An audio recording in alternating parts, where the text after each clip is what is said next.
Hello, all.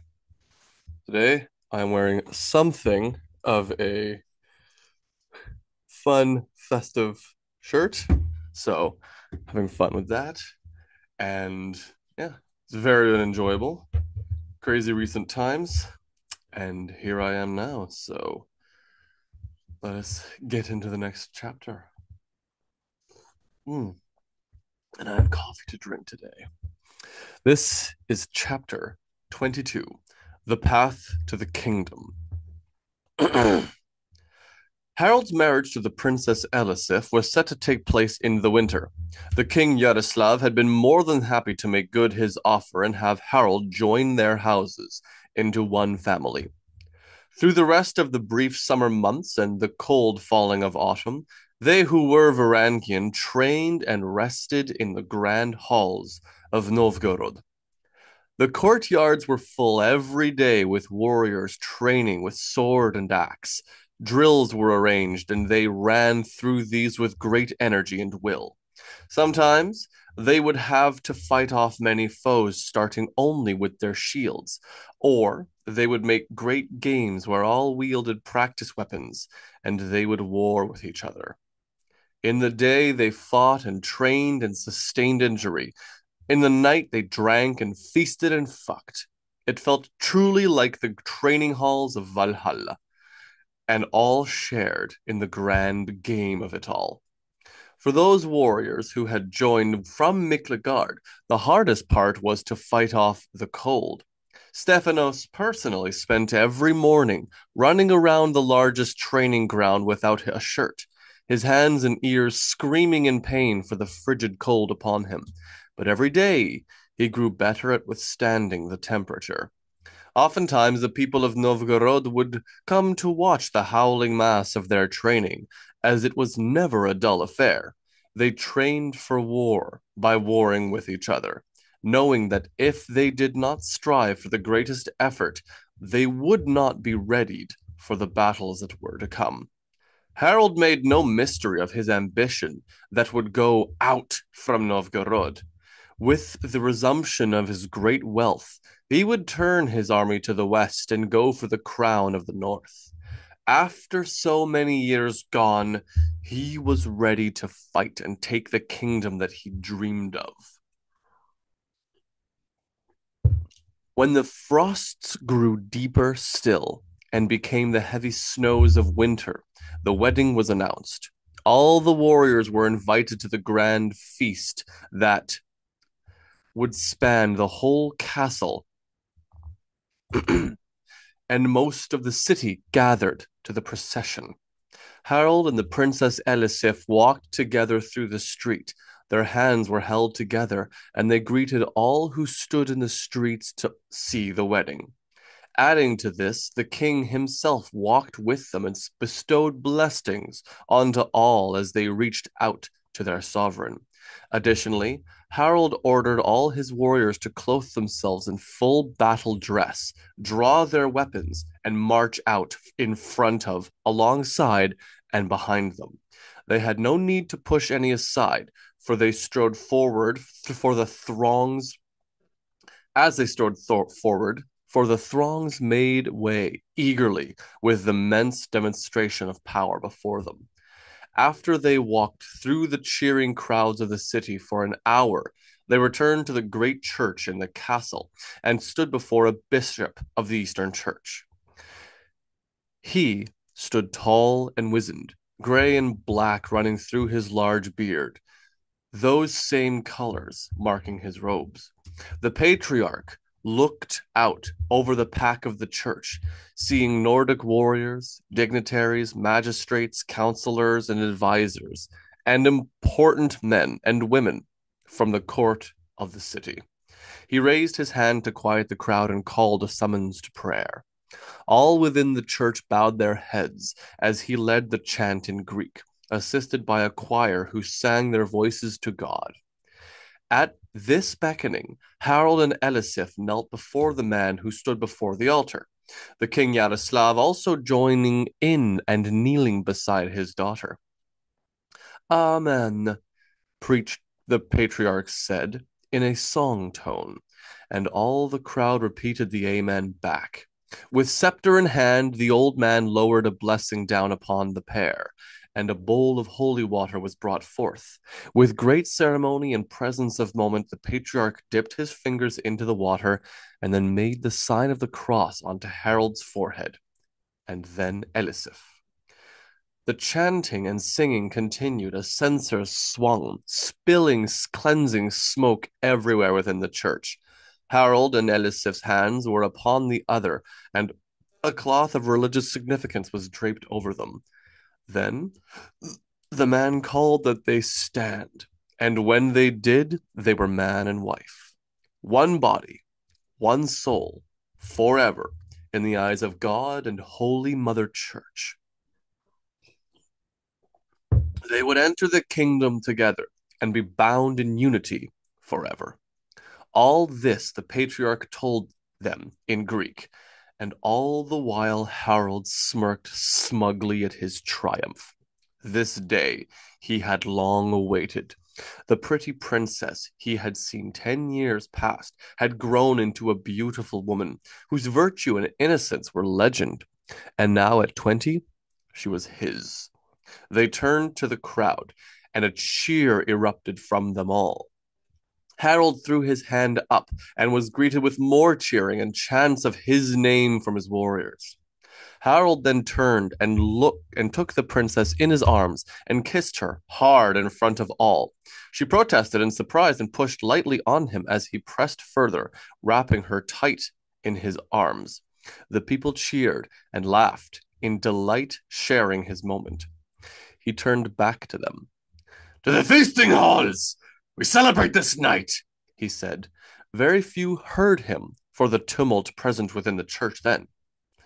That night, once more in the great throne hall of Yaroslav, Harold and Elisif were given the seats of honor in the center of the dais. A long table was put before them and laden with food and much drink. The princess spoke only her native tongue, the language of the Kievan Rus, but Harold knew well the language, and so spoke with her easily. "Lord," said Theodorfer, presenting himself before the wedding couple, "I offer you a gift on this day that has come." Harold translated this to his bride. "And what have you for me, my friend?" "This book has in it your story, Lord. That is I have written so far. The time you spent in the eastern Greek lands, the campaigns you undertook in Circland. May this tome be only the first written of many that shall tell the story of Harold Sigurdsson." Harold took the tome in both hands and smiled warmly at his skald Theodorfer. "Certainly this is a fine gift. A skald like you, with so great a talent for finding story, I shall surely take with me to the great reaches of this world. Skål!" He raised his cup of wine, and they clinked them together. "Who else has a gift for me? Or better, for my adoring wife?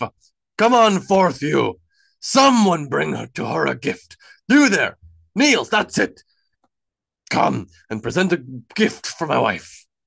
Niels had been sitting in the front and noted that Harold had drunk much already this evening and would not be denied. "For the princess, I have." He searched around on his person, not wanting to make it seem like he'd had no gift at all. Then he remembered something that would be perfect. He strode forward while working a ring off of his left small finger and then stood before the table. "Lord," he said, nodding to Harold, who turned to translate. "For your princess, I have here a ring of the fine craftsmanship. Upon this ring are inscribed the runes of daybreak. This will be for you a new starting in life and the starting of a new life. May this ring signify your union and the children that shall soon spring from it." At this, the princess blushed deeply and hunched some. Harold laughed. "There is nothing to be coy about, my darling wife. Accept this ring and wear it proudly.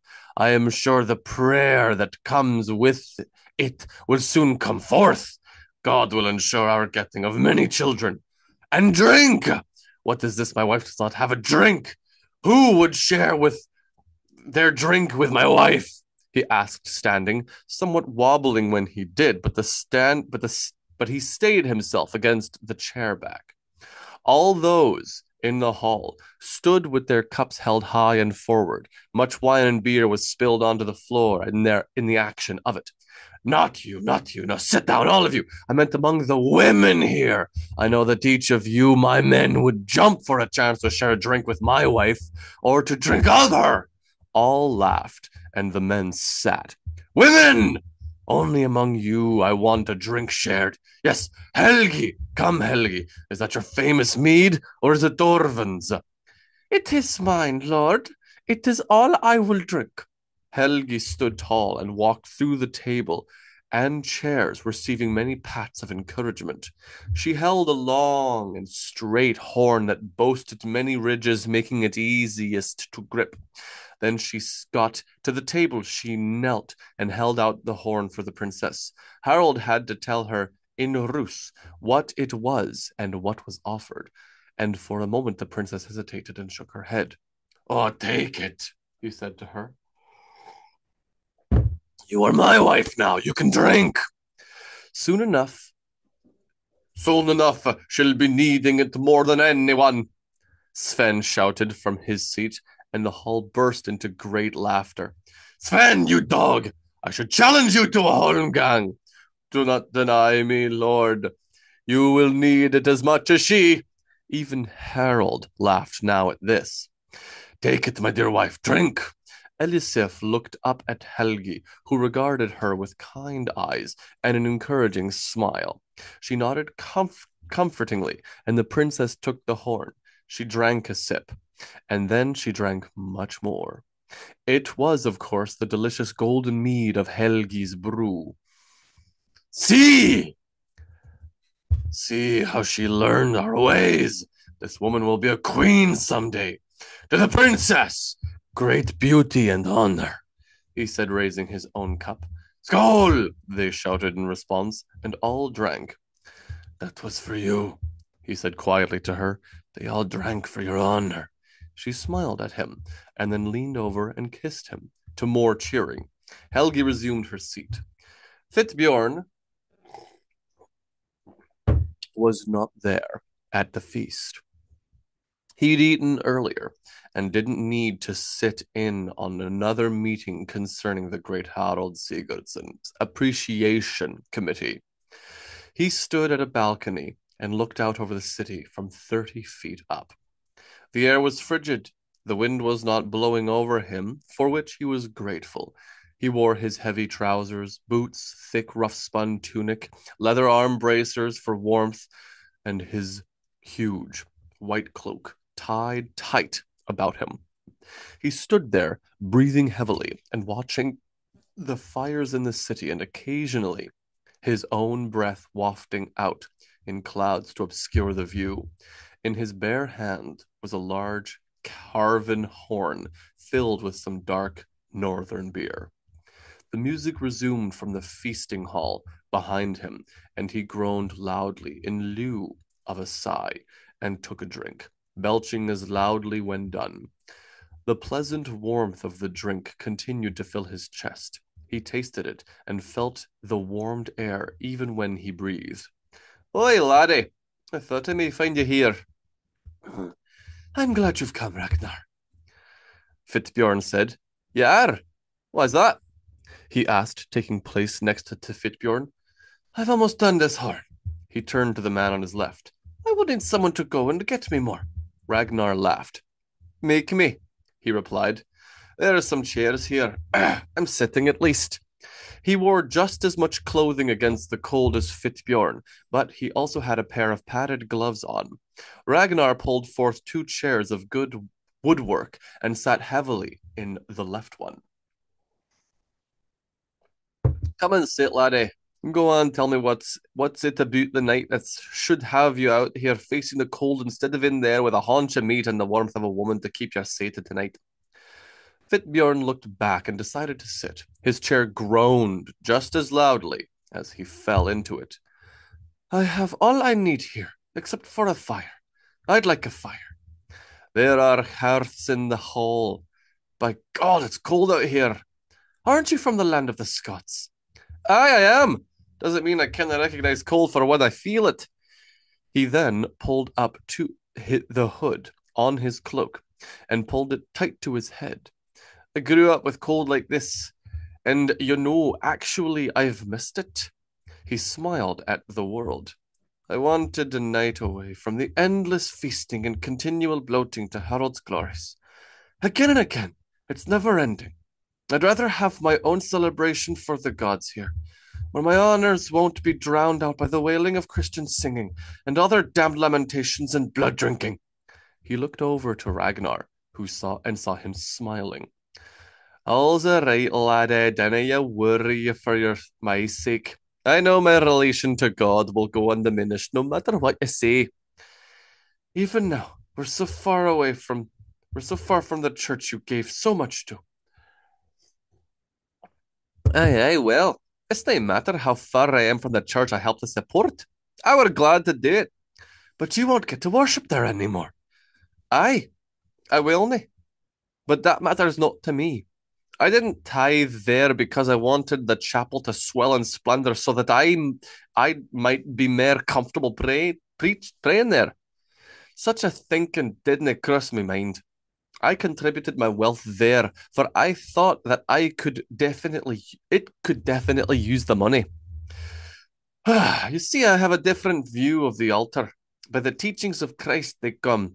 The temple is no longer in Jerusalem, you see. He turned to look at Fitbjorn. The temple of Christ is here, he said, holding a hand over his chest. Here is where I worship my God. Christ made the sacrifice that all man might be purified enough that we can speak his light from within ourselves. I thought you needed to be in a church or have a priest of some kind. Ragnar shook his head. I'm glad to be telling you the ways of the Christian white there. I did not think such a things were of interest to you. Of course it's interesting. I think you're wasting your time, but go on. He shrugged. Right. Well, it goes that the church and the priests are all are there for spreading about the word of God. But the real place of worship is here within us all. That's what Christ's sacrifice did for us. Fitbjorn drank and nodded, still looking out over the city. It's similar with the gods. Excuse me. It's similar with the.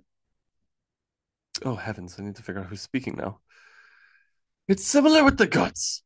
We need no huff to worship at all, nor need we even to kneel for prayer.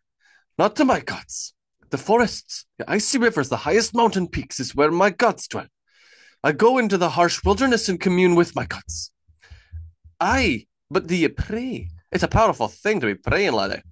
I pray, but my prayers are different from what you'd know them being.